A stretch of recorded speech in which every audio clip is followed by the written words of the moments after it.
Welcome back to the Normal Sports Show. I am here. We're having just all kinds of technical difficulties today.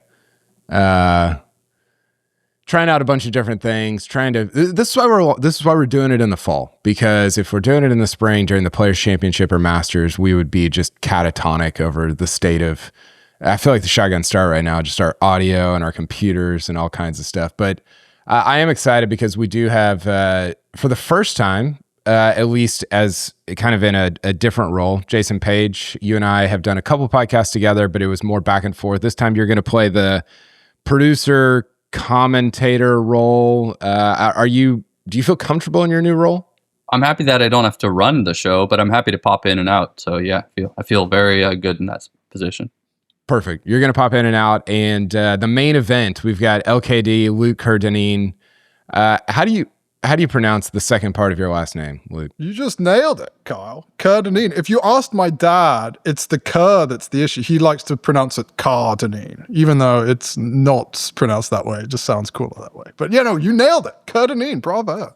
I've got a buddy that he's from Louisiana. And so the other day he sent us this video of himself ordering a Happy Meal at McDonald's for reasons unknown, but he was trying to say meal and he kept saying mill. I'd like to order a Happy Meal, and I texted back to the whole group and was like, I know what you think you're saying, but that is not what is coming. That's like not the way it sounds coming out of your mouth. So are there words in America that you just struggle with as with just over the years? No, I've mostly just succumbed to the American pronunciation of stuff. Like I say soccer and American football, so I don't have a football. Those are just the two because that's the best clarity. The only one that gets aluminum instead of aluminium, I've just given up. I say aluminum now. But every time I order fast food, the one that trips up the servers is water for me. I say water. I'm holding firm on that. I'm not gonna pronounce my A's. Damn it. I'm gonna let them ride. Except they just don't understand. So I end up having to say water, and then they get it. But yeah, I'm gonna die on that hill. I've given up enough, Kyle. Like a lowbrow American. I need some water. Give me the water with a D. or water in Philly. You don't want to talk about that in Philly. Oh, that's so good. Okay, D. I wanted to have you on. You and I always have fun and good conversations when we hang out at major championships, and we're kind of trying something a little bit different today. We're doing kind of a segmented show. I think up until this point, it's been a little bit more free flowing, and this will still be free flowing, and we'll talk about whatever comes up, but. I wanted to segment it out a little bit and have some structure around it. So the first thing that I would like to get into, actually, before we get into it, I would love for you to kind of tell people your background in golf, because I think you've brought a ton of context and insight within the golf world. If people don't know, you have worked for Golf Digest for a long time, and you've done a really good job of providing some context to the professional game through the videos that you guys are making and putting on YouTube, through a lot of swing analysis and different things like that. So just walk me through, what is your background? How did you get into not just golf, but everything in golf media over the last several years? It's funny. Your question reminds me. I was walking around with Max Homer at the Memorial, and he said the same thing. He's like, how did this happen? How does somebody get this into the golf swing and into the golf nerdy stuff? So my background, I fell in love with the game in 1999, which I'm sure we'll get into a little bit. But I just caught the bug. I was living in England at the time. I came to the game kind of late. I was 12, but I got really into it. And I ended up moving to America because my mom's American. And I went to the International Junior Golf Academy, which is down in Hilton Head Island at the time. So I came over here in 9th grade and just was so obsessed with golf. Obviously it's a highly technical environment. We were doing golf swing stuff from such an early age and studying it. And I was just so into it. And so, that was through my high school, still really into it, didn't get burnt out somehow, went to go play college golf, stuck in the same area at the University of South Carolina, Beaufort. And then about halfway through there, I was like intent on being a pro golfer. Like, I'm going to be a pro golfer. And then you just start looking around and playing college kids. I played a ton of golf with Kyle Stanley, and you're like, oh yeah, like I am not good enough to be a pro golfer. Like I remember, this is a bit of a subject, but I remember one day, so like Kyle Stanley, obviously a really good player, PGA Tour winner, but not like all-timer, right? Like just solidly good PGA Tour player for a long time. I remember he would just like chip and putt all day, and we'd go out and play. And on this one hole at Berkeley Hall, I hit a driver, a 3-wood, and then like kind of a 50-yard wedge shot, call it. And I was like, yeah, I'm feeling pretty good. He hit driver 7-iron into it. And I was just like, yeah, like he's just an alien. Like, I'm not good enough for this. So that's when I started getting into other stuff. I got into student government at USCB, and I was editor of the student newspaper and started doing internships along the way. I didn't think I wanted to cover golf for a while. Thought I wanted to cover politics. And then after getting a small taste of that world, I was like, this is just the worst. I don't want to go. Worse than live in the PGA Tour? Just so much worse. And I had met Eamon Lynch. Weirdly, took me out to lunch and said, you should go talk to Jerry Tardy because he loves hiring good golfers. And I went and talked my way into a job with Jerry Tardy at Golf Digest. And, I'd left since and came back. But that's kind of how I got into golf. And it's just kind of ultimately the culmination of just this really player-specific technical background that I had in school, combined with this like journalism background that I had through grad school and college and stuff, and the two just kind of came together. So, kind of lucky how it all worked out. What was I think we all are in to some degree. What was the part of covering politics that you got into that you're like, I think I'm good? So I was covering like the breaking. So my first internship was at USA Today. I was on the breaking news desk. So it was like a lot of like, that was during the whole like this is a bit of a deep cut, but like the whole like cut cap balance Obama era stuff, So it was like, there were these constant gridlocks where the government was just like shutting down and everyone hated each other. It was like the real first taste of that. And then I covered that following election just as like a kind of freelancer. And, it was just like a weird combination of really clubby and, really clubby and tough to get in. And also just kind of like this slightly slimy world where you just feel like people aren't actually like talking with like some kind of shared common ground. It's all just like teams. They kind of love it, but it's kind of like this gross little game they're all playing, but they kind of are like really into it. It's just the vibe, I guess, is the simple ones. The vibe was just off, Kyle. I didn't like it. Yeah. No, that makes sense. Was Stanley the guy that, cause I asked people this that used to play sports. I was college baseball. I wasn't golf. I was high school college baseball. And there's always somebody that people who played at a competitive level at high school or beyond, where they run into somebody that plays the same sport, and you're like, I can't do that. Like, what? I don't think the future is looking too bright for old Kyle here after seeing what so and so did over 8 innings on Friday night. So was he the one, or was there anybody else that you ran into that you're like, that's going to be problematic? It's funny. So I went to high school with Stuart Hagestad too. So he was super good. But it's funny. So I was in the like Ricky Fowler, Peter Uihlein generation of golfers, but those guys were like studs. And they went to Oklahoma State. So in some ways you can rationalize that as being like, oh, well, those guys are obviously going to be awesome. Mm-hmm. It was Kyle, and Stuart Hagestad was a little younger than me, but he was awesome, but it wasn't quite apples to apples because we weren't in the same age group competing against each other, even though he was way better than I was. But Kyle was the one for me because he was obviously this like incredibly good player, like a top college player, played at Clemson, all this stuff.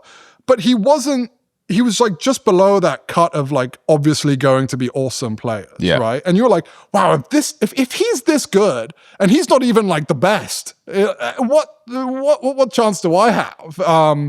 That was probably the one that opened my eyes the most. Yeah, because there's 200 spots, 170 spots on the tour, and you're like, well, like, okay, if he's number 140. Like, I mean, what are we doing? And it's like when sometimes it's worth backing up a little bit, like walking the range with like Brentley Romine. This is like the perfect guy to do it with, and I do it every now and again. And sometimes when you back up and you realize like, oh my God, these are all like NCAA champs, all Americans. They were all just absolute studs at every level they played in. And they are just like one of the many out on the PGA Tour. It really is just incredible, like the level you have to be just to get in the conversation. Well, that was the thing for me. And I looked this up a year ago. In Major League Baseball, there's obviously more spots than there is on the PGA Tour, but every year there's turnover of about, I think, 200 to 250 players. So 200 guys out of the whatever 750 or 800 that are in there. So 200 guys out, 200 new guys in. If you don't, I think it was 250 out. So if you say, let's say 50 of those new spots are international, I think that's probably undershooting it because there's a lot of international baseball players that come into Major League Baseball. So let's say there's 200 spots for American-born players, which is, again, probably pretty generous. That means every year, like for my age group, you have to be one of the 4 best in your state. If we're saying every state sends 4 guys, you have to be one of the 4 best in your state. So now you have to think, am I even the best guy on my team, in my town, in my city, in my broader region? Like there's only 4 guys from each state that jump into it every year. And once you start thinking about it, like from a mathematical standpoint, you're like, I have no chance of, and I think the underbelly of that is the minor league edition of trying to chase it professionally, whether it's Korn Ferry or lower, or for Major League Baseball to single A, double A, that's a hard life. And you have to like really want to enter into that to continue chasing it.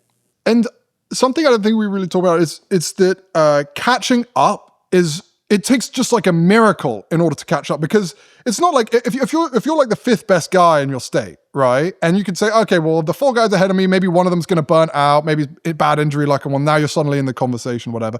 But like, if you're the 12th best guy or the 15th best guy, maybe you're like, it's kind of a miracle if you can get up to being the 8th best guy, because like these guys are going to continue improving too. It's like the interest compounds, right? So they're going to keep getting better too. So in order to catch up to them, who are already getting better, you have to like clearly be better than them in sort of every facet of your practice and all this stuff, in order to be not just keeping up with them, but to actually be gaining ground on them in a fairly quick amount of time. I mean, it's really really difficult. Yeah, that's a great point. And I think maybe Kyle Stanley will be my new go-to for like, I tell people all the time, like, you have no idea how good Scotty Scheffler is, because I'm pretty sure you have no idea how good Kyle Stanley is. And Scotty Scheffler is standard deviations better than Kyle Stanley. And like, so, and you know, I play a ton of golf with a buddy of mine, Sal Sayed. He runs Arcos. He is like, we're about as good as each other. He's like a little better than a scratch. And he is like the best putter I know. He is phenomenally good at putting by any standard. You go out with him, you'd be like, oh my God, this guy doesn't miss. He's amazing. And when you look, you know, because he runs Arcos, he keeps all his stats. He is PGA Tour average putter. Like, I think a hair better than average. And you're just like, he is literally the best putter I know. Like, he keeps putting. And he is like, would be okay on tour at putting. It's just, sometimes the context, it's easy to take for granted. But just like, again, these guys are good. Yeah, they are very good. Jason, what's up? I mean, I've often thought of the context of golf when you think about even like localized golf legends or people who have won like a bunch of club championships, and that the number can sometimes be really like mind blowing. But then you think like, did they have any competition? How were the years in which they played? I mean, you also have people who shot their age like a million times. You think like, did they do it in Florida or did they do it in Pennsylvania? I mean, there's so much nuance to it, but yeah, context matters, I guess. This is I kind of generally hate like hokey takes, but this is a little hokey, but I do actually believe this one, where they'll say, somebody told me like a scratch golfer is closer in ability to a 90s shooter than he is to a pro golfer. So, you know, you're talking just over 18 shots. And I honestly kind of believe it. Just seeing these guys, playing with these guys, it's incredible. I remember when Shane Bacon made the US Am, and I think it was the one at Cherry Hills, if I'm not wrong. Yeah. And Shane Bacon's the best player I've ever or the best non-pro, I guess I've ever played with. Like he's unbelievable. Like he's so long, he's so good. We played this course called Old American in, I think it's in the Colony up here in Dallas. They play a LPGA event there, and I think they do. I know they play some U.S. Open qualifiers. And I went out and played from the regular tees and shot like 89 or 91 or something, and felt like I hit it pretty good. And he played from the tips and shot like 73, and it was like easy. Like it was not a stressful 73. And he gets done playing the USAM at Cherry Hills, and he's like, I don't understand. And these are amateurs. These are, I mean, they're very good amateurs, but he's like, I don't understand like how much better these guys are than I am, and they're not even professionals. And it's just like the statement of, hey, a scratch golfer is closer to a 90s than a pro. I totally believe that. Like I think that's completely valid. Or like I did this YouTube series once called The Grid, which is you get pros trying to hit shots into certain distance shots. And what I found is that they're like the rest of us, if we hit 10 shots, right, we'll hit 4 good, and then we'll thin a couple, then we'll toe a couple, and that will change around the distance. So like about half of the shots that you hit are like just baseline execution errors, right? Like I have to throw that one out because I didn't do that properly. Guys, the pros don't really make execution errors, and they certainly don't make big execution errors. So their execution errors are tiny. We're talking grooves, right? Yeah. Grooves high or low. And that doesn't even happen very much. Usually what you're seeing are like misjudgments, Oh, it is a hard 6, not a soft 6. I should go ahead and hit the hard 6, which is, again, just, it's just incredible, like how they have managed to get to that level of excellence. Yeah, I think that's really good context. Okay, the first thing I wanted to do, as we're 20 minutes into talking about how bad we are at golf, the first thing I wanted to do, you and I have had this conversation privately, just at tournaments or whatever, and I wanted to have it publicly, and I wanted I wanted us both to bring some stats to the table. So these are what we're calling stats that aren't stats, but maybe could be stats and maybe should be stats. So yeah. What I mean by that is I think you and I are aligned in that golf is trailing some of the other sports in terms of its statistical revolution or statistical, evolution even. Everything can be measured in golf, and yet we have sports where it's harder to measure things like basketball and football kind of outpacing it in terms of the statistical output that those sports have. So we'll let you go first, and we'll kind of trade back and forth.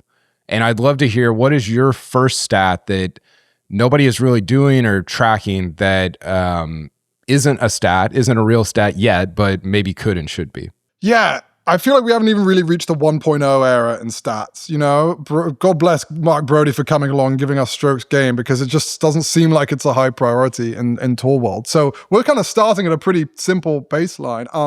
The one I would like to see is basically the equivalent of barrels in baseball. And this is really easy to do. I wrote an article about this once. I called it power percentage. You could also call it like crushed percentage or something. And basically, this is how close or how often a player hits a drive that's close to their ceiling.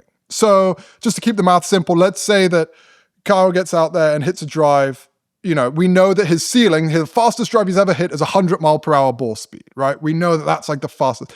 And then on the 5th hole, we're playing around, and then you get hold of one and it goes 98 miles per hour. We know that you were within 98% of your best drive ever. And I think that this is something that would be, again, pretty easy to do because we have all these players as max ball speeds. We get their ball speed in real time on TV. And this would just provide context to like 2 things. First of all, how good is a player at, like, how close are they flying to the sun, right? Like, how good are they hitting the ball? How often are they, like, hitting, are they flying close to their max? But also provides context for the viewer, right? If I'm at home and you hear someone, Trevor Immelman, pop up and say, oh, Rory really got hold of that one. He really smoked that. And then something pops up screen that said, Rory just hit a new high ball speed for the season, or that was 99% of Rory's maximum ever ball speed drive. Suddenly you're like, oh, wow, like he did hit that one. Or if somebody hits a poorly, vice versa, you're like, oh, that was only 90% of what he's capable of, or 80%.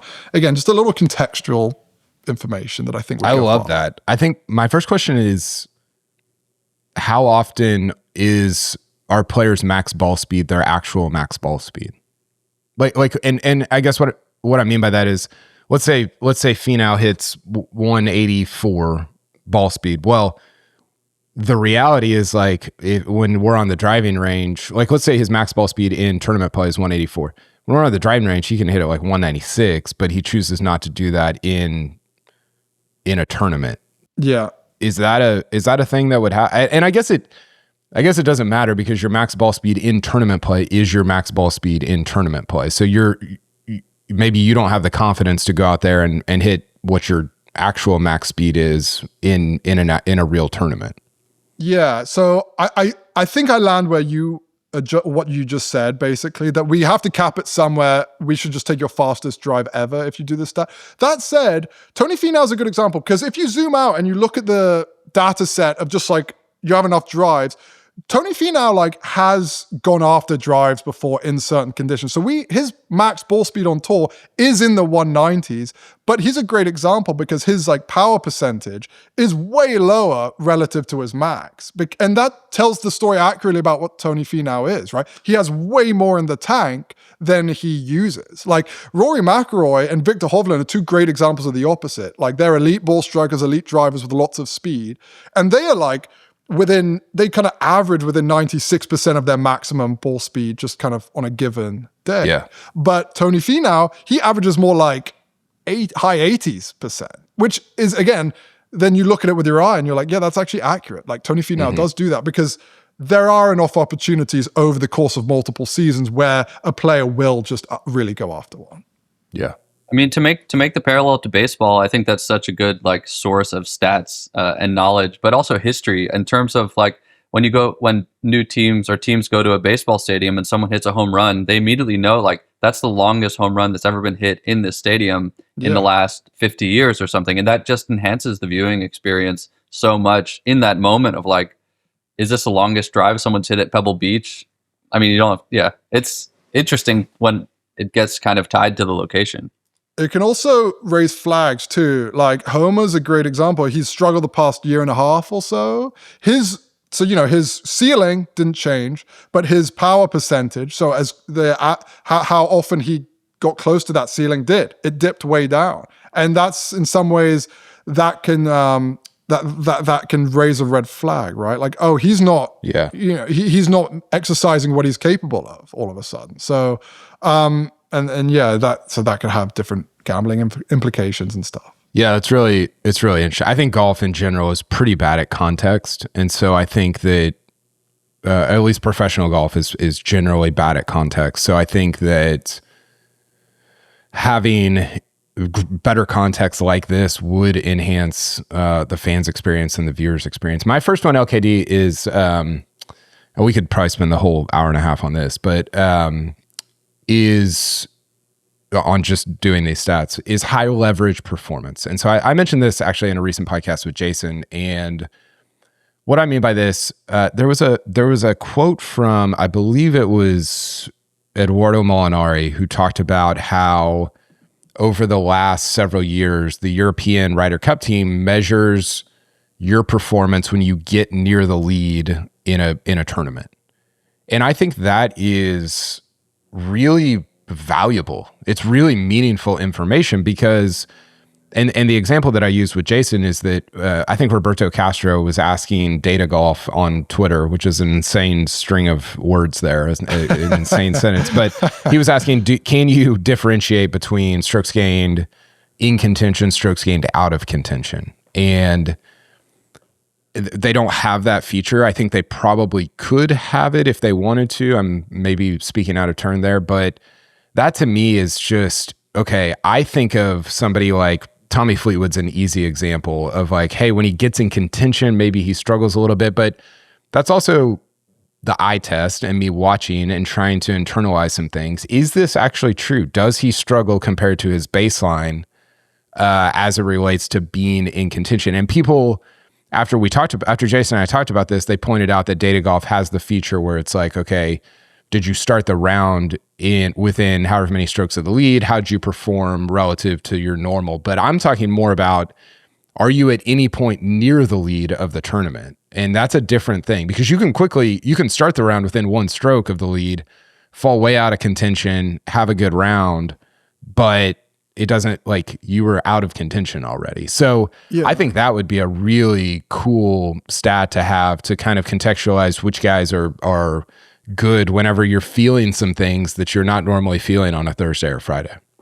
Yeah, and you could totally do this. It just, it would just need to be a priority for the tour, which it just isn't right now. But, it's like, you could also zoom out where you could start weighing different things. So like a par putt, you could say is a high leverage situation, but not as high as a par putt plus a tournament, plus a putt that to win the tournament or to get into a playoff or something, right? So you can weigh all these different things. And Mark Brody's found that par putts and birdie putts, their make rate's right about the same. Which is actually helpful, because that means, okay, this is what's supposed to happen. There should be about the same. If one player is missing a ton of par putts, for instance, but making his birdie putts, that then suggests, like, perhaps he's not as good in these pressurized situations, because, there's always maybe just intrinsically a little more nerve. It's a little more nerve-wracking to be putting for par than birdie. And that would just be a fascinating little insight, right? And same with if you manage to do it with Ryder Cups, if putts to win the hole versus tie the hole versus, when your partner's already close to the hole, like, that would be fascinating too. Totally. Though I know who would win. Justin Rose would win.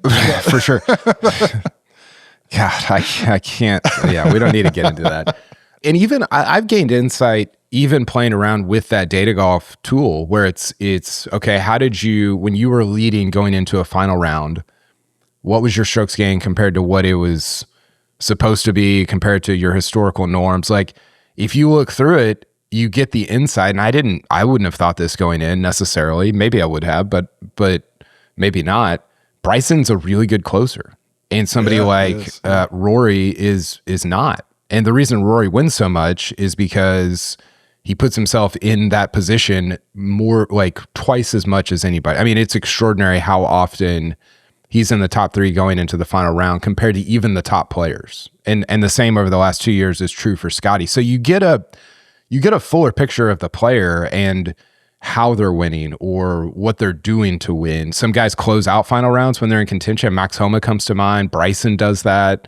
Some guys just put themselves there over and over and over and over again, and things just happen to go their way. So stuff like that is just, I think it's really important, maybe more so for us than the casual fan, but to have as sort of like, okay, this is the narrative of this player, and it's not just my perception of it, which is important, but it's also, like, statistically true, and I can show you how it's statistically true and how it has evolved over the years.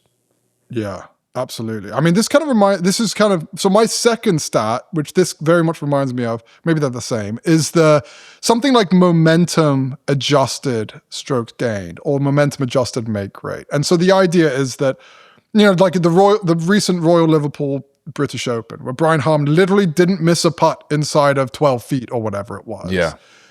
Something that's like a dynamic that explains, like, okay, now Brian Harman has another 12-footer. Like, what is his expected make rate on this? It's almost like your power, you're adjusting the make rate to account for what streak he's on, or vice versa, right? Like, if you're a driver, Rory's obviously an amazing driver, for instance, but let's say he's just hit 2 terrible drives, because sometimes he can go sideways, like at Philly Cricket Club over the summer, right? Like, what is his expected strokes gain on this next drive with the information that he's not hit a fairway yet this round? Like, even if you just factored it in and did it in real time, that would be interesting. But again, if there was like a model that could maybe see, like, oh, he's expected to regress to the mean here, or actually he's probably going to miss this putt or he's 15% more likely to miss this putt because he hasn't made one yet today. I don't know if it works like that, but it would be fascinating to see something like that. Well, two things come to mind. We'll get to you in a second, Jason. 2 things come to mind. One is we need to have just a PSA on what strokes gained is, because I think somebody like my dad hears strokes gained and he just, like, can't.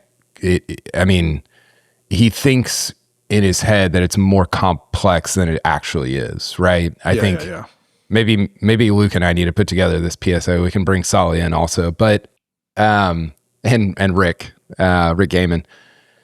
So that's one thing. And I think the second thing is actually a question for you, Luke, which is, do you believe in momentum? Because I remember when I was coming up and like the Moneyball stuff in baseball, and there was this whole thing about like momentum's not a real thing. Derek Jeter hits the same.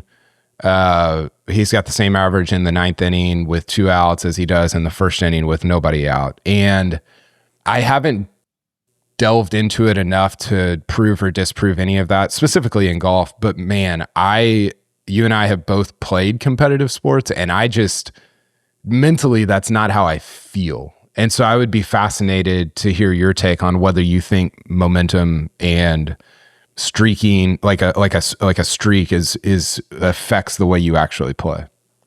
Yeah, this is one of these like, if there's no evidence for it, why do I keep seeing it happen thing? Like maybe it's maybe it's just variance. Maybe it's just random variance that happens in a very specific. But it just that doesn't feel right. What feels, at least to me, more likely is that we just haven't figured out why this happens yet, or how. Like we don't understand like why momentum happens, what it is. I mean. So I just feel like I've seen it enough times where somebody gets going and they get this irrational confidence and then they just keep going. And maybe the confidence comes because they're riding this random variance good streak and vice versa on a bad streak. But I don't know. It feels like, and again, this matches anecdotally what pros say too, that I was feeling great. I feel like I couldn't miss. And I don't know. To me, it just feels like, where there's smoke, there's fire situation, especially, like the 2025 Masters in some ways was a classic example of once Rory dumped that shot into the hazard on 13, you could just feel like everything drain out of the crowd, out of him, and there was momentum was going in the wrong way all of a sudden. And it was just, so yeah, I don't know. I think we just don't understand it yet, but I feel like I've seen these streaks happen, and it maybe changes the mindset of players in a way that actually affects the outcome. Totally. And I think the window of time you're looking at matters too, right? Because if you look at a long enough window of time, then sure, maybe it smooths out a little bit. Maybe, I don't know. I haven't done this in golf, but over a short enough window of time, you're like, I mean, like, look, like Brian Harman made everything he looked at Liverpool. And some of that has to be because mentally he's like, I'm going to make everything that I look at because that's what again, if you've played sports, it's just very, very difficult to think that that's not a factor at all. Jason, go ahead. I mean, I'm curious to hear, in your years on tour, both of you guys, have you heard instances of players reacting live or in time to these kind of momentum swings, or telling themselves like, I wasn't expected to make that anyway, or putting other players' performances into perspective? Yeah, totally. I think pros on the whole tend to be irrationally confident. Like I think in order to be a pro, you have to have some level of like irrationality, right? So you make your money like really trying hard and making that 6-footer 4% of the time more than the schlub who's down on the Corn Ferry Tour, who's also an NCAA champion, right? Like this is, and so I think it's like, I guess what I'm trying to say is, I think this is exactly what pros struggle with, is that they don't miss a 6-foot and say, well, that happens 40% of the time, whoops. Like they get just pissed off 100% of the time because they think they should make it 100% of the time.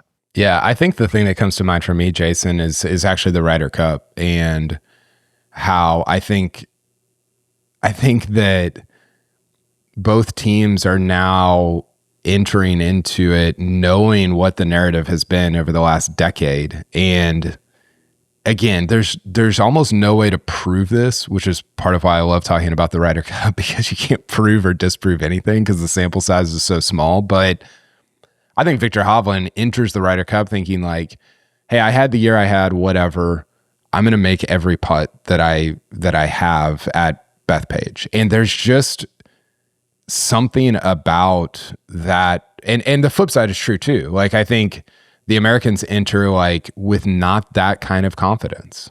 And you don't necessarily hear them. Nobody would ever say that, but that to me, again, this is a perception thing. It's anecdotal. I can't statistically prove it, but I feel like we've, again, watched it play out enough times that there's something there that is like a real mental, emotional thing that, like, I thought what Luke said is really smart of like, hey, there's literally no way to measure this, but man, you can just, when you're out there, you can just feel it. Like you can literally like feel it. And I think that's part of why I love sports, is because you know, we're talking about all these things that we could or should be able to measure, but there's some stuff that you're like, feels like magic. And that's why I love it. And yeah, so that's a really interesting and good question. My second one, LKD, is, and mine are all strokes game, but strokes game playing with different players or being paired with different players. Because when I think about my own golf and going out and playing with different people, there's just times where I'm more comfortable playing with certain guys than if I go out and play with 3 of my best friends, I'm more comfortable than if I go out and play with 3 people that I don't know. And or maybe a guy that I have met and I don't really like that much.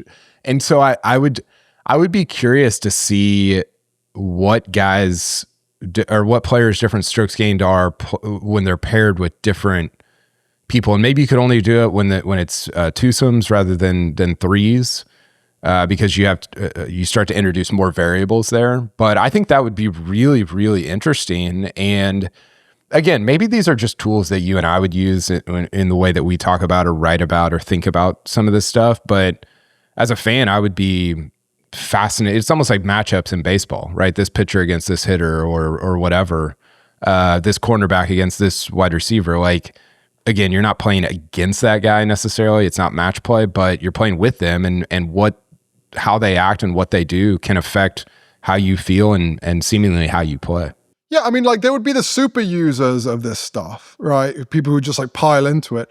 But then I think the value of it is that it would be a resource that informs the narrative, right? So then all of a sudden fans would be like, Rory's playing with Shane Lowry in the 3rd round. Like, he always plays well with Shane Lowry. It just, I think... Which we say, but we can't prove. We can't prove it. And therefore we say things like, momentum doesn't exist. People will say like, momentum doesn't exist because how do we... It may be that momentum exists in part because there's some Rory McIlroy's just jiving with Shane Lowry and he's making all these putts that day. He's feeling, so it just, I think it informs the overall narrative in a way that actually feels real, right? Because you can actually prove some of this stuff, or it can get you excited too. If you say, Rory's playing with Patrick Reed and he hates playing with Patrick Reed, he always plays worse with Patrick Reed. Suddenly there's just some stakes, there's some context, there's some stakes to what's about to happen, which I think golf isn't generally very good at. Yeah, totally. And I feel like I'm a little bit talking out of both sides of my mouth, because I am very much a proponent of statistics. And now I'm saying like, I feel a certain way. But I think the part of the problem is what we're getting at, which is the statistics to kind of prove what I'm feeling or getting at don't even exist. And I'm asking for them to exist. Maybe you and I should just go make them, because all the data, I mean, again, this is not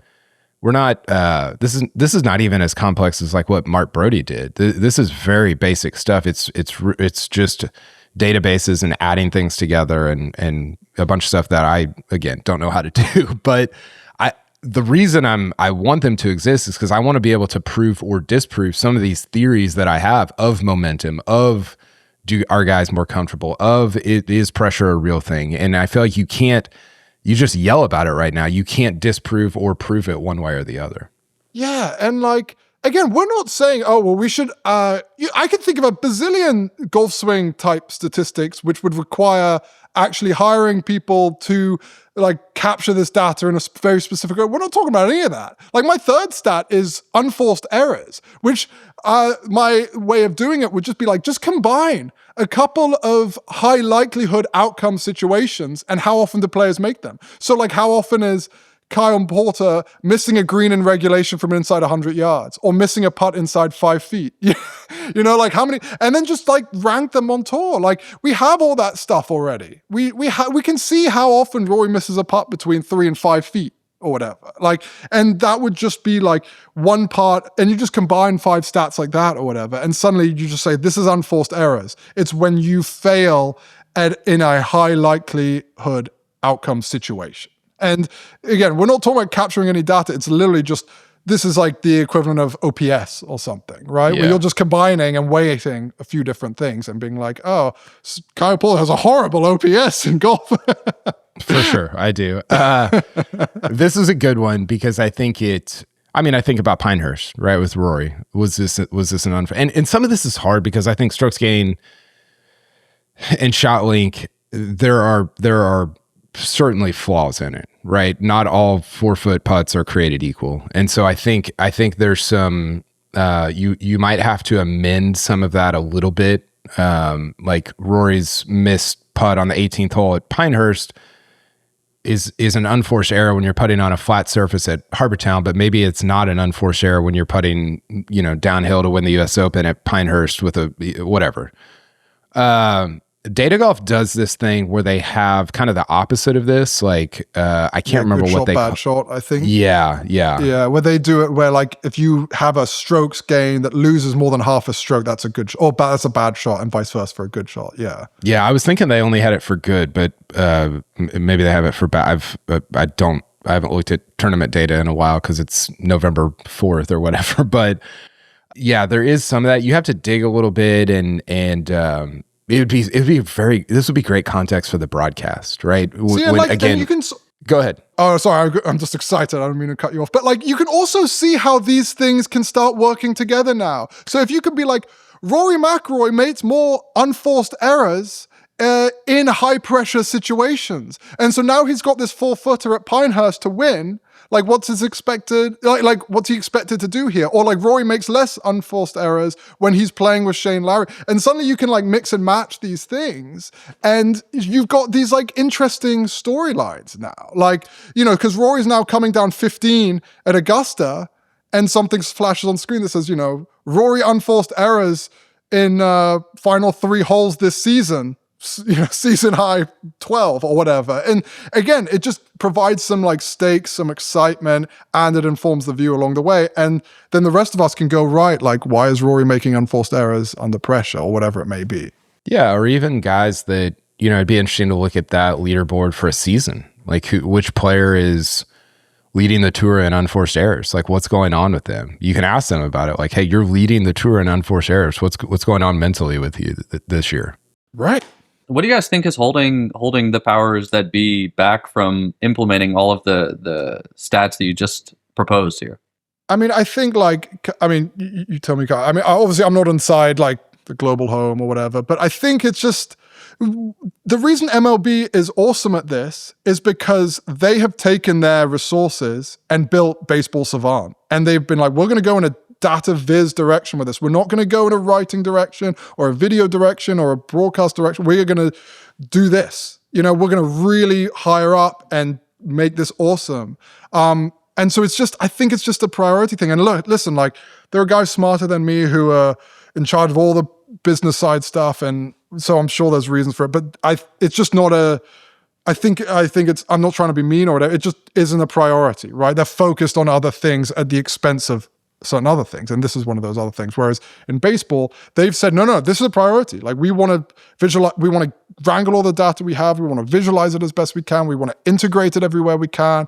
And that's why baseball is like, that's why we're talking about like RPMs and exit velos in baseball. And in golf, we're like, oh, like, I wonder how often Rory misses putts when it matters. Like, it's a great question, and I don't really have a great answer. I think it does come down to priority, obviously. I do wonder if it's maybe they don't want stuff like that out there. Maybe they don't want to go in the direction of data and of stats and things like that. I do wonder if, I don't know all the people on the statistical side at PGAtour.com or the PGA Tour, but I would question, or I would wonder if they have deep golf storytellers on that side. So for example, if you put Sean Martin in charge of PGAtour.com stats, you would start to have some of this stuff because he's thinking toward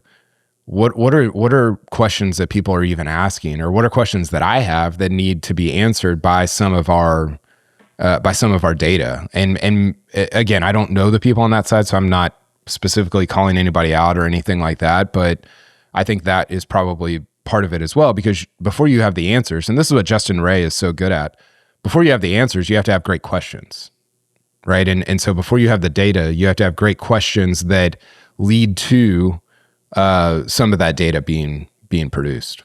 Yeah, exactly. My third one is a little bit in conjunction with yours. We didn't really plan this, but and this one is maybe a little too ethereal and not a real thing, but strokes gained wisdom. And what I mean by that is who is the most willing to take on risky shots, and who is the most risk averse. So I think about your video that you made about Scotty Scheffler, and if people, we'll talk about it in a minute, but if people haven't seen it, they should go on YouTube, just YouTube Scotty Scheffler Golf Digest, whatever. You'll be able to find it pretty quickly.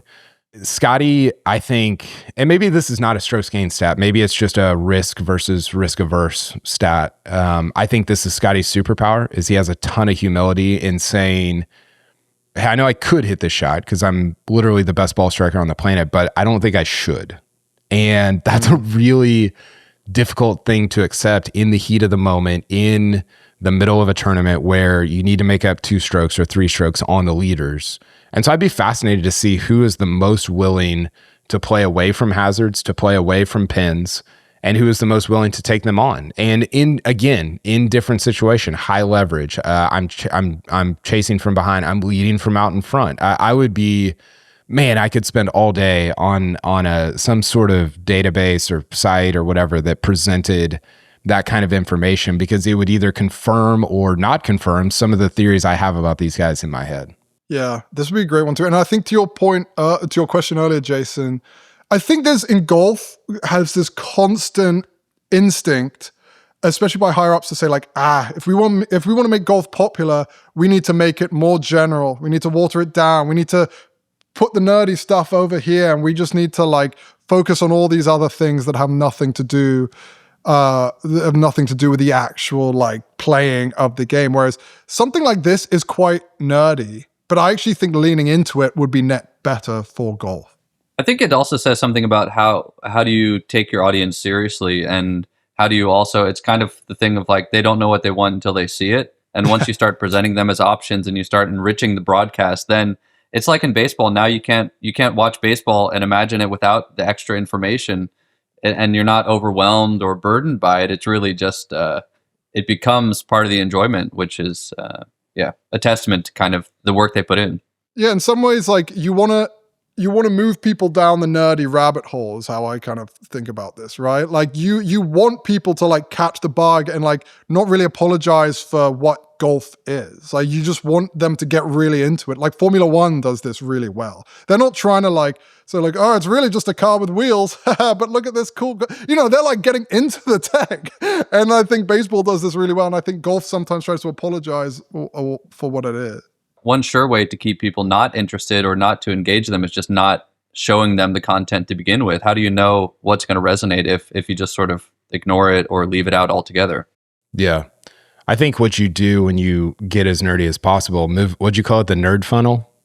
Yeah, exactly. Move them down the nerd funnel.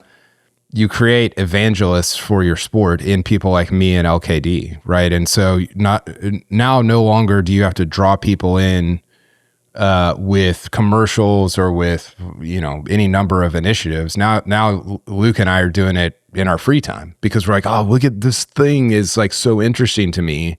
Let me tell you why it's interesting, and you should be interested in it as well. And if you're not doing that, then you're losing so much of your grassroots ability to market your product or your league. Yep. Okay. Those were great. Jason, did you have any questions on, I know you asked along the way, but any final questions on those 6 stats that we threw out there?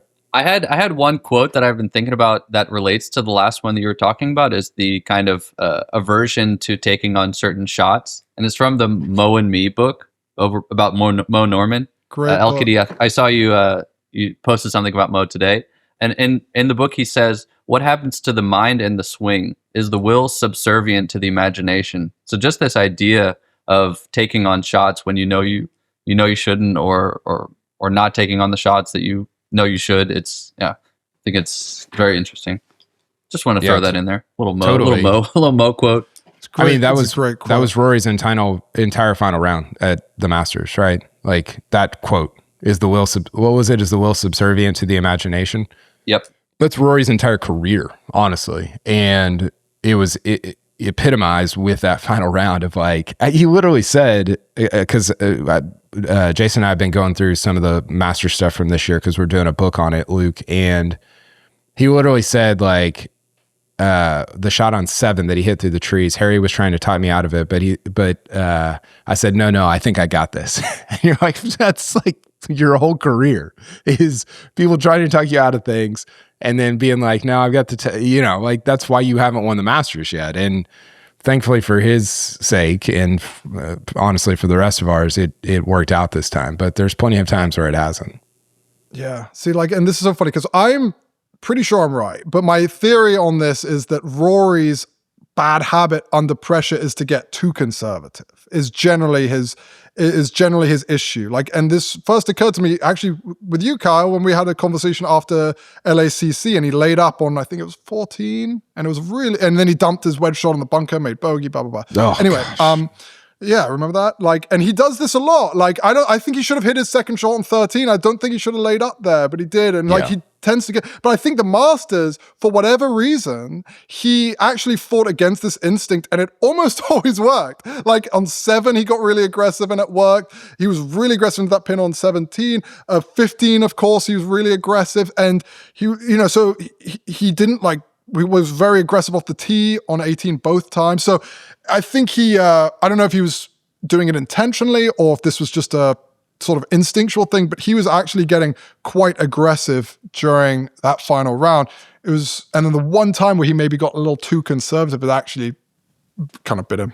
That's really interesting. Because I think about, I don't know that I had heard you lay out that theory in like with that amount of clarity. I think about the shot on Friday on 13 when it hits the bank and kind of jumps. I think it hit the bank and like jumped up, and I think he made 3 there. And he said afterwards, like, as the ball was in the air, I'm thinking, you idiot, what did you do? And so I think that it's such a, and this is the hard part about Rory is like he's so overanalyzed that you could kind of tuck yourself into any kind of theory, like you could take one shot or one moment or one hole or one round even and build a theory on it. And I think the idea of looking at the whole thing, like you were saying, and saying that he's actually too conservative. I mean, a great example of this, Kyle, sorry to interrupt, a great example of this is St. Andrews, right? Where his issue there was that he was flagging shots into the greens, like because he was trying to do the Tiger thing of protecting and playing safe and blah blah blah. When maybe somebody would catch me out here and say, well, actually, here are all the examples of Rory being too aggressive and it biting him. But off the top of my head, it sure seems like Rory tends to go the other direction, that he dials back and then he, for whatever, like he needs to be more like Arnold Palmer or Phil Mickelson under pressure and really go for it because he's good enough to do it and he seems to work when he does. Is that a personality thing? Because with Tiger, we wouldn't have said that. Tiger was super conservative and protected leads. Is it a not understanding the situation thing? Like why is it that Rory should be more like Phil and Tiger was more like protective? It's funny. The best explanation I ever heard about this was from Rick Sessinghaus, who's Colin Morikawa's swing coach, basically, but he is very good in the kind of mental sphere. And in a nutshell, he says that everybody's different, and we all focus our best when in different ways. So, for instance, like Bryson focuses his best, gets into his flow state the best when he is trying to like figure out a problem. That's why when he's like on the range late at night, he's like looking at numbers. He's like fully engaged because he's just like addicted to figuring out this problem. Phil Mickelson, he maybe focuses his best when he's like in a money match, right? When he's like rolling the dice a little bit. That's just what gets him locked in. Tiger Woods, something else. So Rory, my loose theory, I don't know him like you do at all, but he maybe focuses his best when he can be a little showy, right? When he's got his Rory strut going, sure. when he can have people like really looking at him.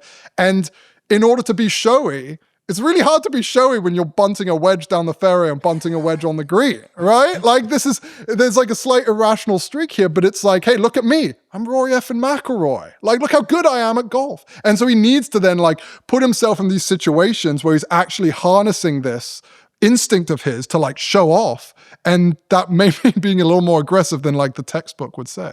That's really interesting. I think that's spot on in terms of how, like, when he's the most engaged. But I also think it seems like he's always fighting himself mentally in spots like this, right? Where he watched Tiger and he's like, well, like, that's how Tiger did it. And like, I'm close to as good as Tiger. So maybe that's how I should do it. Like, he seems to have like, smart. Yeah. He seems to have struggled with the idea of whether he should be conservative or aggressive in these spots, specifically at major championships, late in major championships over the last, 12 years.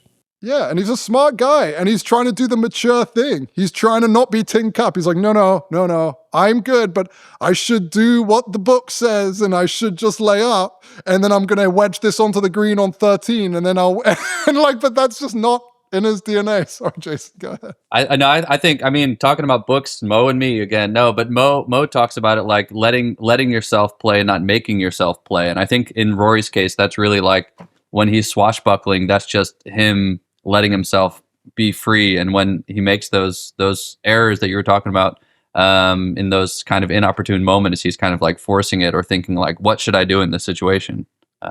Not really trusting that he can handle any situation, kind of.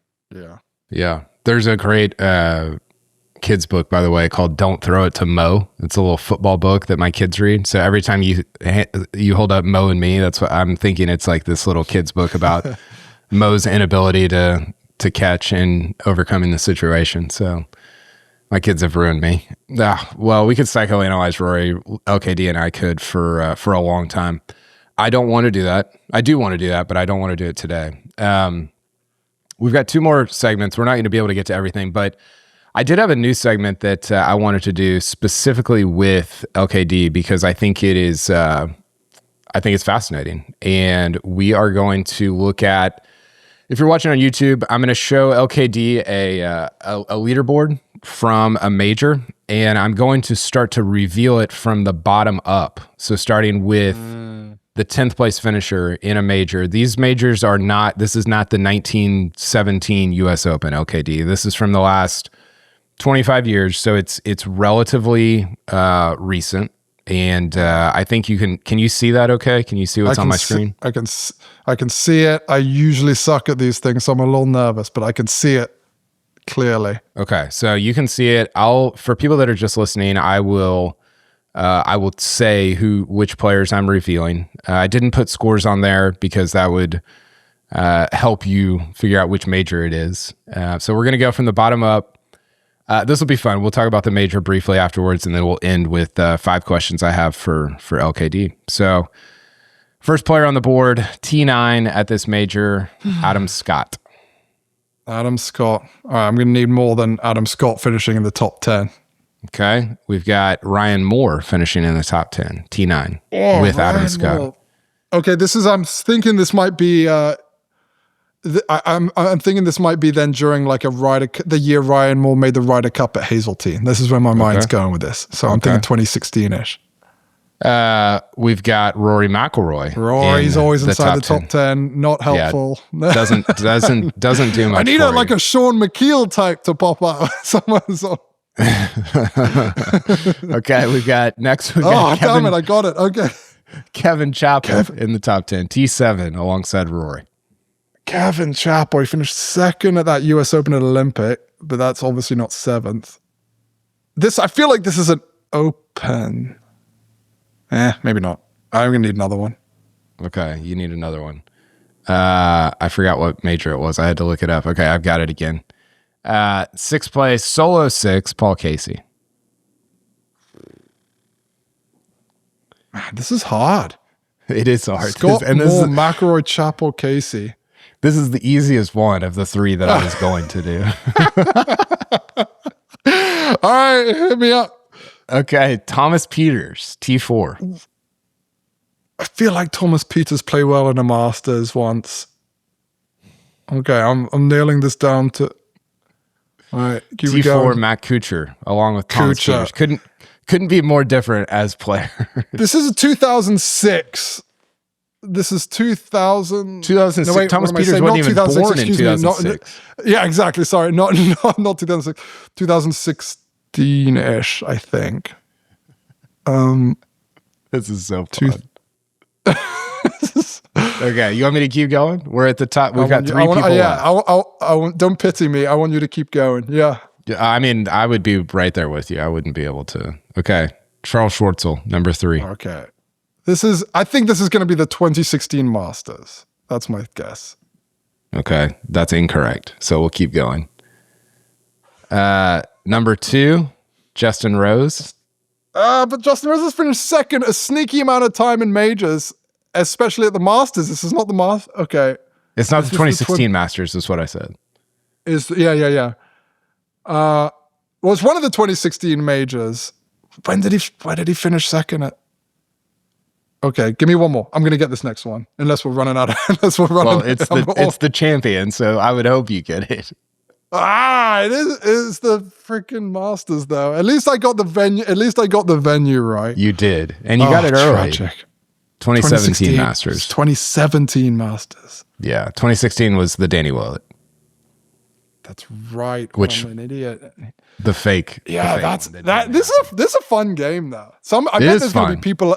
I bet there are going to be people out here who are super good at this, like weirdly good, because they're going to remember, like, oh, I bet on Ryan Moore and he won. And he finished won T9 because he, bogeyed 16 coming home. Yeah, and you're like, what?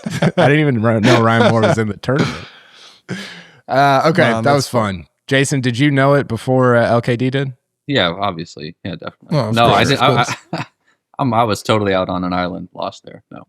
I mean, you asked me, like, when did Sergio Garcia win the Masters? I would have to really rack my brain to think about the year. So that's kind of where I'm coming from. I remember it because it's the year that I got to play Augusta National. So I stand by my logic because there was a bunch of 2016 one and done Ryder Cuppers in there. So what's funny is that it was actually after they were good in the Ryder Cup, not qualifying them into the Ryder Cup. So Ryan Moore, Thomas Peters, Kuchar was on that 2016 Ryder Cup. Rose and Sergio, obviously. These are all Paul Casey. I think he was on that team. Maybe. I think he was. Yeah. Kevin Chappell was, I believe, a 2017 President's Cupper. All right. I think. All right, give me another one. I need another one now. I need redemption. Oh, you want to do another one? I was just going to limit it to one. Oh, limit the down. Got to do another one. Got to do one more. Got to do one more. Okay. Come on. Okay. Even though this was on record as the easiest one. Let me pull one up real quick. Okay. I don't think you'll be able to get this, but we'll have some fun with it. Okay, here we go. T10. Okay. Or T9, Hideki. That should probably do nothing for you. T10, Ricky Fowler. Okay. Oh, T10, he had Gonzalo. He had a moment. Gonzalo Fernandez Castagna. Where did he have a moment though? I remember him being a trendy pick at the Masters, though. This isn't going to be the Masters, I reckon. I feel like he played well in like a PGA. I don't know. Keep going. I'm going to need like 2 more. Okay, you probably need more than that. Number T10, Nicholas Colsaerts. God. See, like somebody's going to remember when Nicholas Colsaerts played well somewhere. Like, for some of these guys, like Colsaerts and GFC, Gonzalo Fernandez Castagno, they only had like 3 top 10s at majors, right? So like, right. So if you remember one of them, you got a 33% chance. Yeah, exactly. Okay, we'll get to the, I believe these are the T6s, T8. Stricker. All right, keep Steve going. Stricker. I remember he played well at Marion, but this seems too low. I think Donald was kind of up there at Marion too. 2013. Well, that was 2013 US Open. Give me one more, and then I'm gonna make it. Hunter Mahan. This is 2013. Is it the 2013 US Open? Let's go, LKD. Yes. Okay. I feel good now. Yes. Yeah. Thank you. That was crazy. We got 'Cause I remember Justin Rose. Justin Rose obviously won. Jason Day, Phil, when Phil was maybe misclubbed. But I think this was the year Mayhem was in the final group of like 4 majors or 3 majors or something. This was Stricker hit a shank. Yeah. Yeah, because it was Stricker hit a shank during the final round. This was an underrated major. Yeah. Phil holed out in the final round. This was the year that Mahan was in the final pairing at Muirfield. Mm-hmm. Yeah, he lost to Phil. When Phil shot 66 to win that Open. That was the crazy like Tiger, Mahan, Phil, like everybody. Adam Scott was in that late. Jason Duffner, I didn't remember being T4 at this US Open. Ernie Els was T4 at this US Open. Duffner shot like a bazillion under on Sunday. This was like a backdoor T4. I think this was the round that Horschel hit all 18 greens in regulation. That's awesome. Around Merritt. In the octopus pants. He was wearing octopus pants. I remember that. That's right. And then Hunter Mahan, Luke Donald, Steve Stricker, a bunch of Ryder Cup captains here. Cole Sartz, Fowler, Matsuyama. Okay, that was fun. That was fun. Okay, LKD, I want to get you out of here on this. I've got 5 questions for you that these are questions that I've either meant to ask you or wanted to ask you or whatever along the way. So we'll start with this. What is your hottest major championship related take? This is one that I just believed for a while and then just like backed into it. It's that Aaron Baddeley would have won a major if he stuck with stack and tilt. So stack and tilt was this great. I love that it's not like, oh, Tiger should have won more majors. It's Aaron Baddeley would have won a major if he stuck with the stack. This is the most LKD answer I've ever seen. Stack and tilt was this like hugely controversial golf swing method that defied it defied this like conventional wisdom that you should load up on your right side. It said no, never load up on your right side, stay left, and it looked kind of goofy. And Aaron Baddeley went full in to stack and tilt, and his swing looked weird. He was on the cover of the book, he was on Golf Digest, everything, and he was a generational putter. And doing this, it became a little sensation in the golf swing world. And he popped into the final round at Oakmont. And then he was the 54-hole leader at Oakmont and in the final group, except then he exploded and got nervous. And then that led to this kind of downward spiral. And I remember I think it was 2008, I was in high school. No, I was in just started college. And I was at the Heritage. And I said, oh, Aaron Baddeley, you still stacking tilting? I was just some punk college kid. He said, no, I was hitting the ball too low. But of course, he never got good enough doing this. So my theory back then that I formed, that I just kind of have to believe now, is that if he would have just stuck with this very simple type golf swing, his putting would have been good enough to actually have him win a major because he was having success with it. He just got spooked by a collapse during the final round at Oakmont. Yeah, 2007 US Open. Career top 10s for Aaron Baddeley at majors? 0, I think, because he correct. Oh, yeah, 0. Yeah. T13 at the 2007 US Open at Oakmont, T13 at the 2008 PGA Championship. That was when Padraig won, I believe. See, but like I think he won once in 2006 and then once in 2007, and then he got into the final group at Oakmont. And so he was like, and people at the time were like, oh, Aaron Baddeley's pretty good because he's a good putter and he's figured out his golf swing. But then, this happens sometimes, like a really bad, traumatic, high pressure situation, it can just throw you off course. And this is the backbone of my strokes gained under pressure. There's a great story. One of my friends, kind of a mentor, he was playing with Aaron Baddeley at an amateur event, maybe the USAM, and Mike Holder, who was the coach at Oklahoma State, was there watching, and my friend went up to Mike Holder and said, hey, Mike, I know who you are.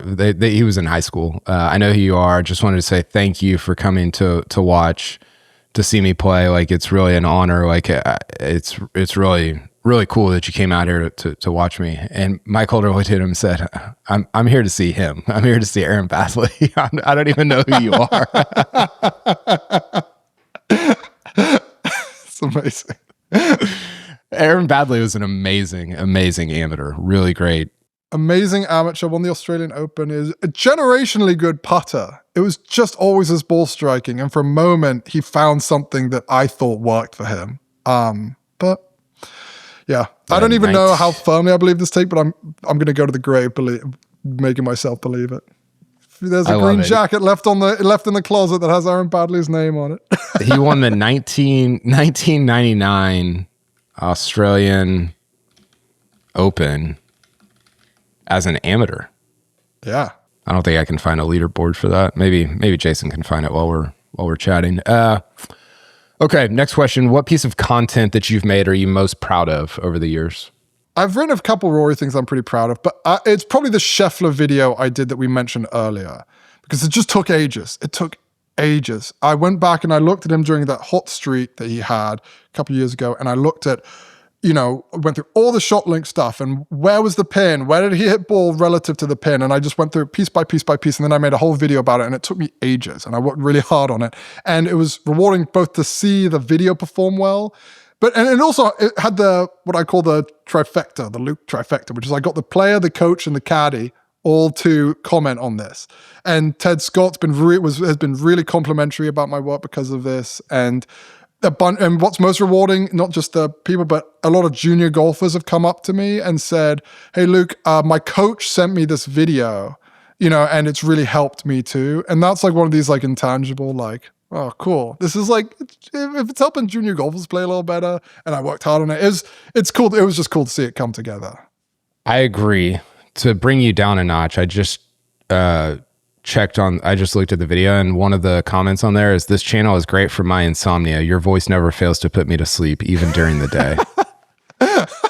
I get a lot of, this guy should be reading Winnie the Pooh. I didn't know I didn't know Prince Charles. I didn't know Prince Harry or Prince Charles or one of the princes knew golf. That's just a lazy like England take. Like Prince Charles, that's like dumb. I've been getting an uptick in Sam Altman comments too. They say I look like Sam Altman. They say, "Oh, I didn't know Sam Altman knew golf," and I'm like, "Oh man." Well, it's an amazing piece of content. I think that. I think oftentimes in our world, you spend hours and hours and hours on a written piece or a video thing or a podcast, whatever, and you put it out there and it's like crickets, and you're like, oh my gosh, like I put so much time, effort, and energy into this. Nobody cared about it. And I thought it was the perfect marriage of like, it was very clear from watching it that you put a ton of time, effort, and energy into it. But it also translated in a way that really resonated with even like a high school golfer or a college golfer or somebody like my dad. It was easy for him to understand, which I think is way more difficult to do than like you made it look in that video. So Jason and I reference all the time. Like if I reference or if I say something about Scotty, Jason in our document, he always leaves a comment link to LKD's video, and I'm like, oh yeah, I need a link back to that. So it's, no, I appreciate it. Yeah, it's really, really cool. Thank you. Yeah, I mean, my thing too is like, I'm not, I'm a passable writer, but like, I can't write like you or Shane Ryan or KVV. Like, I need to find my edge. I think I'm pretty good at explaining stuff, making it simple, but I need to find my edge, not in my like, execute by the way I write. I need to like do this other stuff. I need to go find stuff. I need to go that's where I think I need to work especially hard and try to then use it to complement this thing that I think I do quite well, but because I can't just like write prose like some of you guys. So and I think I did that well there, so I was proud of myself. I think to jump in, just the ability to pull things from all different corners of the golf world, that also means like historical digging and then bringing the history into context, and also talking about how Ben Hogan's play relates to Scotty Scheffler's play. I mean, that's the good stuff. So yeah, all that digging is it's fantastic. Yeah, it's very, very cool, and I learned a ton from it, which is it's God, there was something else I was going to say about it. It's if people haven't watched it, they should. Oh, I was going to ask you who's like not praise, but like commendation or like kudos do you like makes you feel the most validated after you have finished something like that? Is it other media people? Is it the play? Is it like how do you think about that? I mean, with love, I don't necessarily care about what like other media people think, because like it could be, I don't know, we all kind of come from similar backgrounds. Some people may like it because they just like that kind of content, whatever. I'm also not doing very adversarial journalism, right? Like I'm doing a lot of explainer stuff, a lot of game improvement stuff. So I always feel extremely validated when like a player or a coach comes up to me and says, you really got that right. Or I really learned something from that. And that, because that to me is like, if a player came up to me and said, hey, I don't think I was mad or whatever, but my media people were supportive. But the thing I wrote about was about how the player's golf swing worked or strategy. It probably means I got the thing wrong, and my friends in the media center just being supportive. So so I guess like when I hear like Ted Scott was like, yeah, man, you really nailed that. You like really did a good job explaining I was like, wow, this is awesome, because it's like reassuring that I like got this right, if that makes sense. Do players come to you with topics that they'd like you to dig into? Increasingly. I mean, Kyle will speak to this too. I feel like they see you coming a little bit more on tour, where like once they kind of get the gist of what you do, then like some guys don't want anything to do with me because they're like, who is this like guy who is going to make me think too much about like what I do in my golf swing? I don't want to think on that level. But then some guys are just nerds and they get really into it. They want to know what they're doing. They have ideas. So yeah, it's not polarizing is the wrong word, but some guys can see me coming and like it, and some guys just don't want to go on that level. It has been interesting to watch that evolution because we've roughly been out there the same amount of time, and when you ask questions about the swing, which is some, not all of your questions, but in press conferences or whatever. Yeah, and kind of most of them, yeah. Guys will engage in a way that if a local media person asked a question about the swing, they would be like, whatever, I'm not going to give this person, first of all, they probably won't even understand, but they'll engage LKD in a way that they know he speaks their language. And so they'll immediately dive below the surface and start speaking that language. Honestly, Jason, like half of the battle of media and player interaction is speaking their language. So if you can start whether it's about the swing or performance or major or any of it, like if you get into their world and start speaking the language that they speak, there's an immediate trust that they have, not complete, but like a little bit of like, okay, I can trust this person. I can give them things. I know they're not going to like ruin me with them, or because from their point of view, like they don't know who I am. They don't know who LKD. Yeah. I mean, on a personal level, a lot of times, especially when we first get out there. So you do have to start speaking the language a little bit to build that trust. And I think LKD does a really good job of that.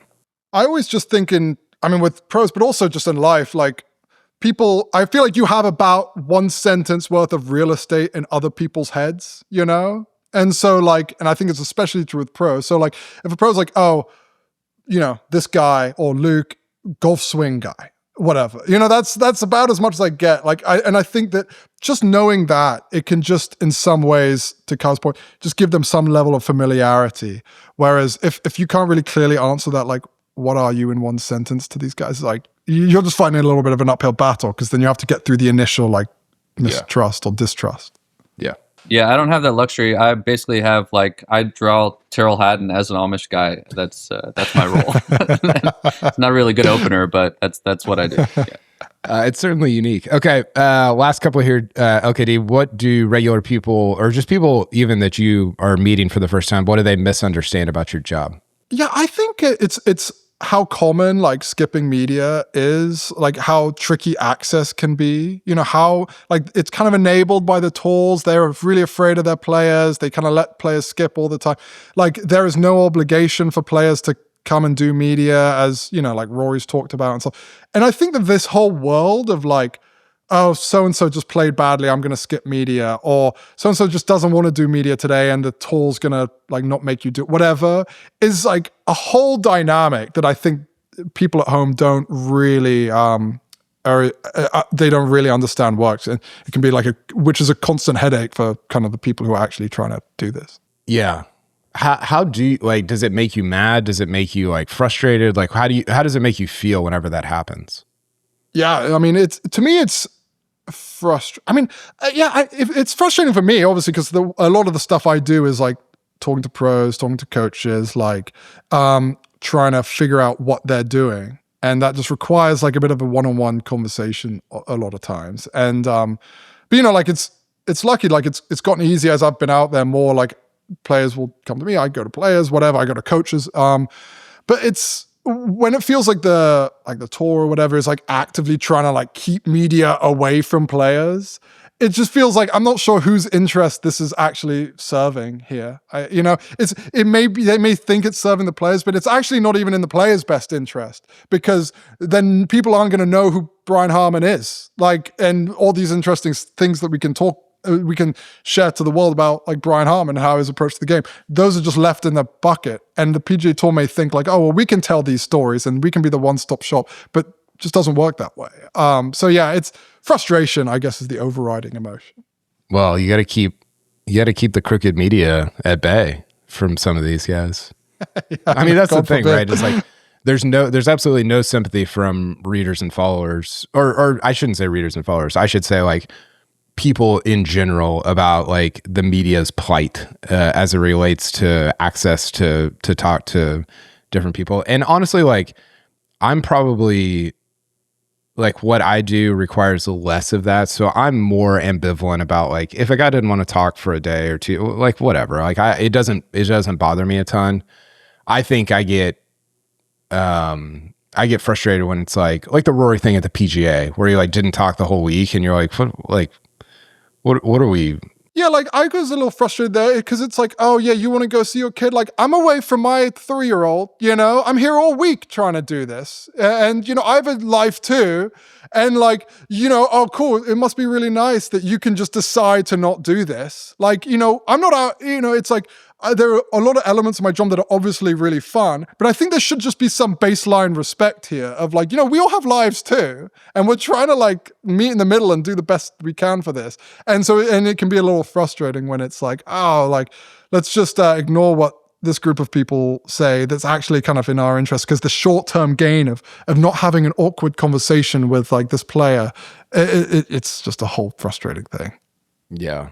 And the irony is that Rory is one of the few people that actually does understand that on a pretty like legitimate level. I think some guys, they're like, they just don't like literally don't understand it. They don't get it. Like they don't understand that it is in their best interest to talk and to explain and to like people are like you and I are not out to get them or to like catch them or anything like that. And Rory, like that whole that whole Postmasters thing was pretty weird. Okay, 2 more.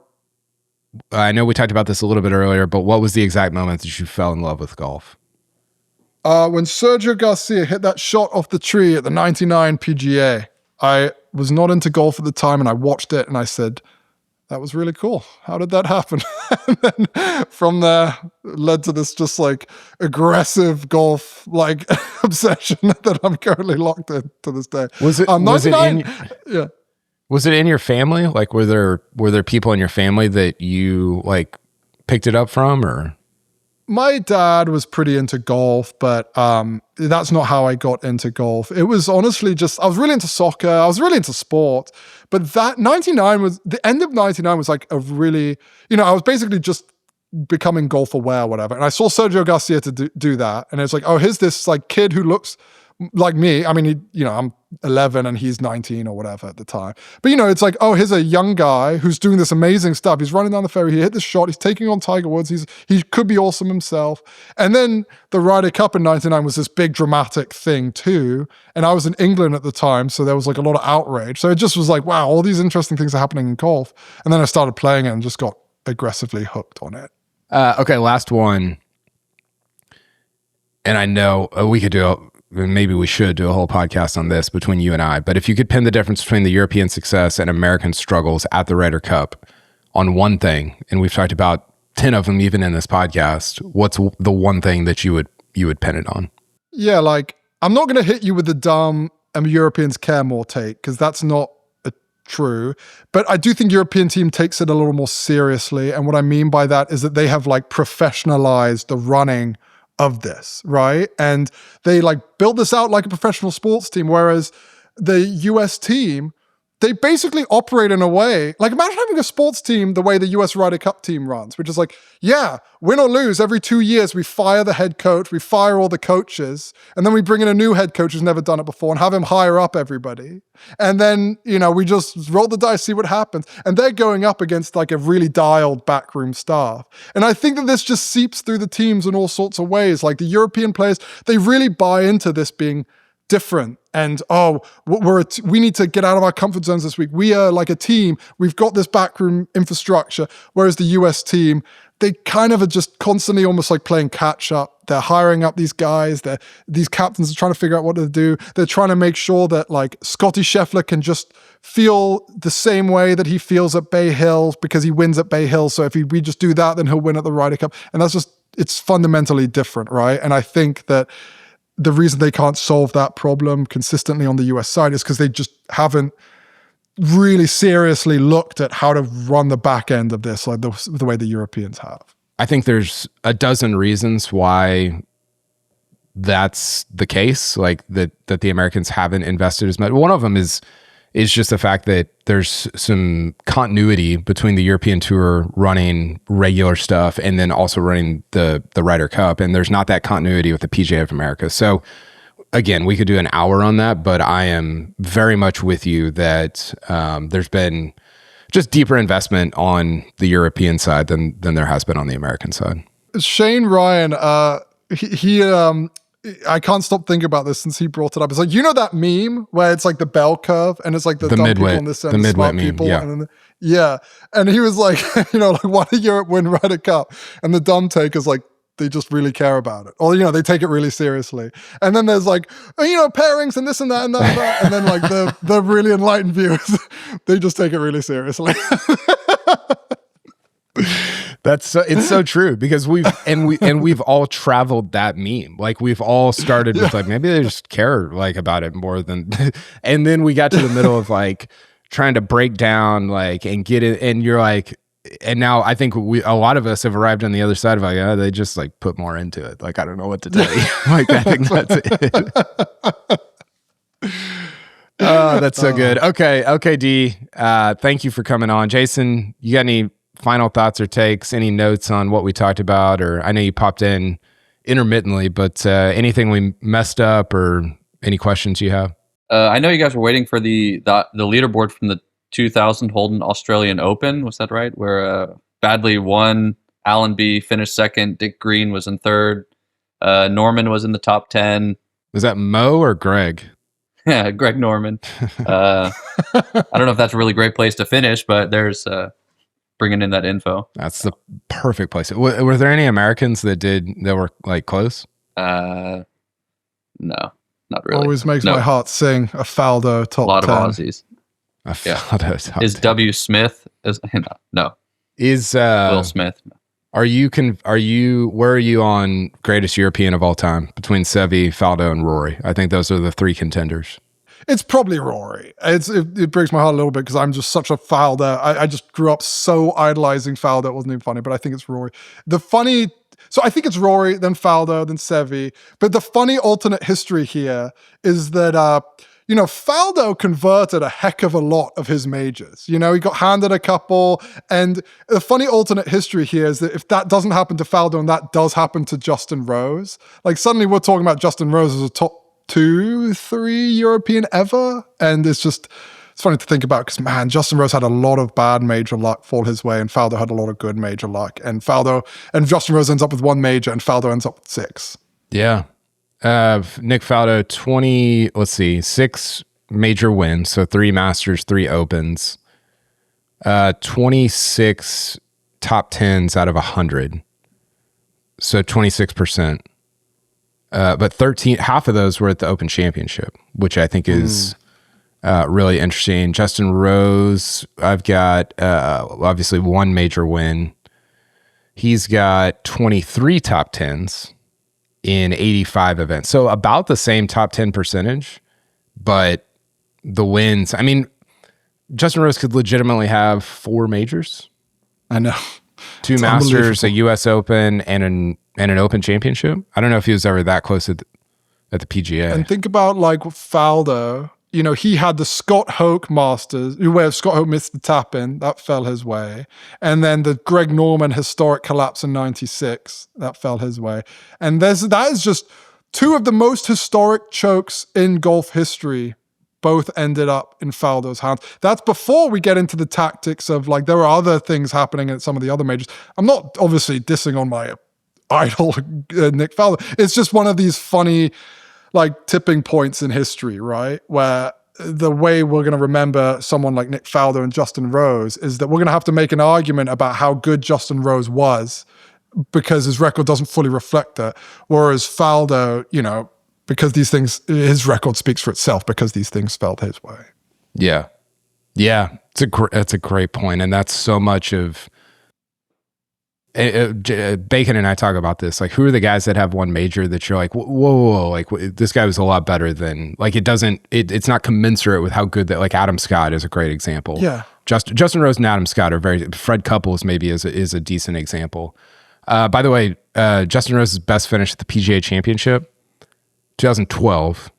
He finished T3 with Keegan, Carl Pedersen, and Ian Poulter. He was -4, 9 back of Rory,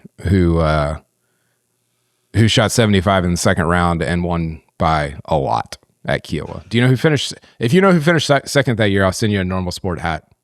Oh man, I have no idea who finished second that year. Fellow Englishman. Who's good? Was it like Chris Wood or something? Was it like a random? It is random. It's not Chris Wood. David Lynn, man. Well, there you go. I'll send you a normal sport hat anyway. This reminds me of one of my favorite weird golf stats ever, which is that in a world without Tiger, so all Tiger's wins go to the next man down. In a world without Tiger, Sean McKeel has 2 major wins. He finished solo second at one of Tiger's PGA wins.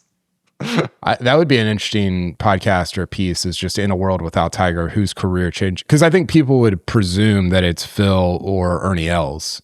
It wouldn't have been Phil. It might have been Els. I don't, DeMarco, I think. Yeah, like DeMarco would be a great one. He would be maybe a multiple major champ, Yeah, there was a couple guys in there that you're like, oh, that's not who I... Yeah, we'll save that for the next one. Okay, LKD, thank you for coming on. I always appreciate your time, always learn from you. I have so many takeaways even from this pod that will inform the way that I think about pro golf, major championship golf in 2026. So thank you for your time. We'll send you some normal sport gear, even though you missed David Lynn. Jason, always enjoy chatting with you. What a treat. Sorry for the technical difficulties, but yeah, I hope people enjoyed the show, and we will talk to you again later on.